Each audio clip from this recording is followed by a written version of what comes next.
Quand Rome tombe en 476 après Jésus-Christ, l'Occident s'effondre, envahi par les peuples dits barbares. Mais à l'est, une autre Rome continue de briller. Constantinople, la nouvelle Rome, maintient l'héritage romain pendant 1000 ans supplémentaires, jusqu'à sa chute en 1453. Pourquoi l'Empire byzantin a-t-il survécu si longtemps après la chute de son frère occidental? Plongeons dans les coulisses de l'histoire pour répondre à cette question fascinante.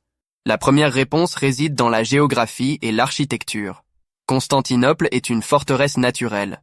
Située sur un promontoire, elle est protégée par la mer de Marmara, le Bosphore et la Corne d'Or. Mais les Byzantins n'en restent pas là. Au 5e siècle, l'empereur Théodose II fait ériger les fameuses murailles théodosiennes, une triple ceinture de défense qui tiendra tête à de nombreux assauts, notamment ceux des Avars, des Arabes et même des croisés. Ces murailles sont un chef-d'œuvre d'ingénierie régulièrement rénové et renforcé. Elles permettent à Constantinople de repousser des sièges mémorables comme celui de 717-718 où les Byzantins, aidés de leur fameuse Grec-feu, résistent aux Arabes. La ville devient un bastion quasiment imprenable, jusqu'à l'arrivée des canons ottomans en 1453. Mais les murailles seules ne suffisent pas. L'Empire byzantin doit aussi sa longévité à son économie florissante. Constantinople est au carrefour de l'Europe et de l'Asie, un point de passage stratégique sur les routes commerciales. Les Byzantins maîtrisent le commerce de la soie, héritant des secrets des Chinois au 7e siècle. L'administration byzantine, héritière directe de Rome, joue aussi un rôle crucial. Même après les crises, l'État conserve un système fiscal efficace. Les empereurs savent centraliser le pouvoir, redistribuer les richesses et financer une armée professionnelle. Ces ressources permettent à l'Empire de se relever après des catastrophes comme la peste de Justinien ou les invasions arabes. La puissance militaire byzantine repose sur des bases solides. Dès le début, les empereurs comprennent qu'il faut une armée disciplinée et bien organisée pour résister aux menaces extérieures. Les Byzantins innovent constamment. Leur cavalerie lourde, les cataphractes, est redoutable sur les champs de bataille. Mais surtout, ils s'adaptent. Face aux Perses, ils maîtrisent les tactiques de siège. Contre les Arabes, ils déploient la Grec-feu, un mélange incendiaire qui détruit les flottes ennemies.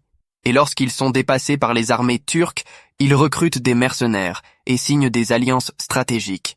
L'armée byzantine n'est pas seulement une force brute, c'est une machine flexible et pragmatique, capable d'évoluer en fonction des défis. Malgré tout, l'Empire byzantin traverse des périodes de chaos, comme l'iconoclasme au 8e siècle ou la 4e croisade en 1204, qui voit Constantinople mise à sac par les croisés. Mais chaque fois, l'Empire renaît. Pourquoi? Grâce à sa capacité à centraliser le pouvoir et à maintenir une certaine unité religieuse et culturelle. La foi orthodoxe devient un pilier identitaire, renforçant le sentiment d'appartenance des Byzantins. Même après des défaites catastrophiques, comme la bataille de Manzikert en 1071, ils trouvent les moyens de se redresser. Au-delà des murailles et des soldats, l'Empire byzantin séduit par son rayonnement culturel. Constantinople est une capitale de l'art, de la science et de la théologie. Des monuments comme Sainte-Sophie témoignent de cette grandeur.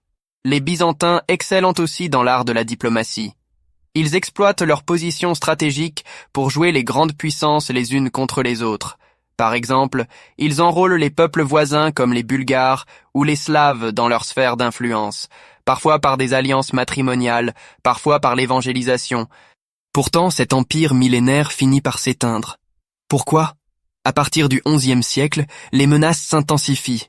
Les croisades affaiblissent Constantinople, tandis que les Turcs ottomans progressent inexorablement. En 1453, sous le règne de Mehmed II, l'Empire byzantin vit ses dernières heures.